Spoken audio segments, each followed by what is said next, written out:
What is going on, my home studio addicts? Joel from the Home Recording Network, and I want to show you guys my new studio setup, but things are just not ready yet, so that'll be another video. But today I wanted to talk about acoustic treatment in your live room, or the room where you're actually recording things like drums, guitar amps, vocals, and all that good stuff. So there are two types of situations that we can encounter in our studios, and those two situations require two kind of setups for acoustic treatment. And I'm going to go over both of those. But first I want to talk about the acoustic treatment that I'm using in my new studio. So because I have this beautiful new studio space, I decided not to cheap out on acoustic treatment, and I actually went out and bought a bunch of panels. And I got these panels from ATS Acoustics, and these are the 2-inch pieces. They also have 4-inch, but these panels here are actually 50 bucks a piece, which is not too bad. Now, in my old studio, I was using the foam that you see out there, and that stuff is a lot less expensive, but it doesn't absorb all the frequencies that you want it to absorb. So I decided to get some actual panels. Now you can actually make these yourself for a lot cheaper, but I just decided to spend the money and get some nice acoustic panels. So the foam stuff will work for you in a pinch. It's better than nothing.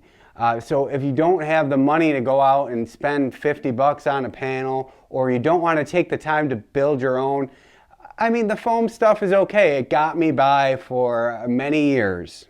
Now, if you have a decent sized room like I have with some high ceilings, a room that sounds pretty decent. When you get the drums going in here, it sounds really good. You don't necessarily want to take out all that reverb.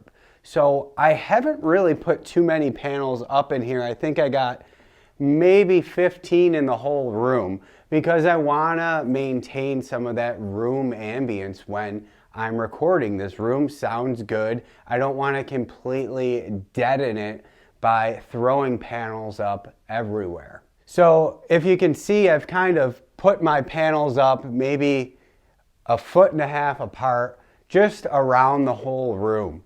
Now there is also a big ceiling in here, and I may end up putting a little bit of padding on the ceiling as well, but I'm gonna do some recording first and see how this room sounds before I go ahead and throw up a ton of panels.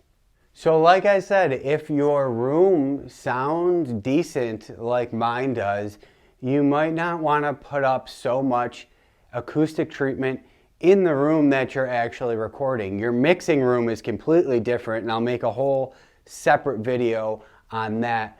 But yeah, if you have some nice room ambience and it sounds good in your recordings, why not keep that ambience so that your recordings can have some of that depth in it?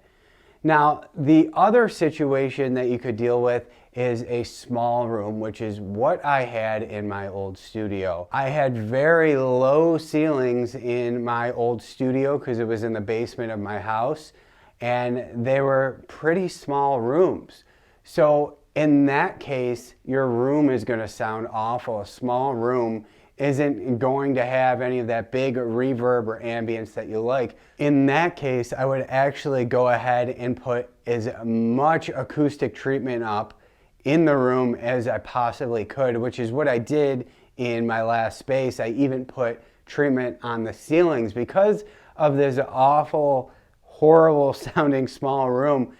I had to deaden the room so that I could add reverb and all that in afterwards in the mixing stage. A small room is not going to help your recordings, especially if you have no treatment on the walls. That's why I would suggest putting as much treatment up as possible if you have a small or horrible sounding room. Now, when we're recording in our homes, we just have to deal with whatever we're working with, whatever room we have. Maybe you're recording in a living room. We have to kind of take into account what we have and try to work around the problems that we come across. So if you're having problems with your room or your recordings are sounding bad because of where you're recording, reach out to me. I might have some solutions with you because I've been in a bunch of little studios before and I've kind of come across a lot of these problems in the past 15 years.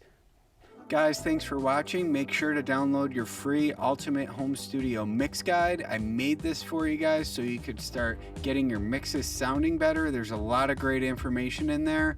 And be sure to reach out if you have any questions or if you need any help with your mixes. Thanks.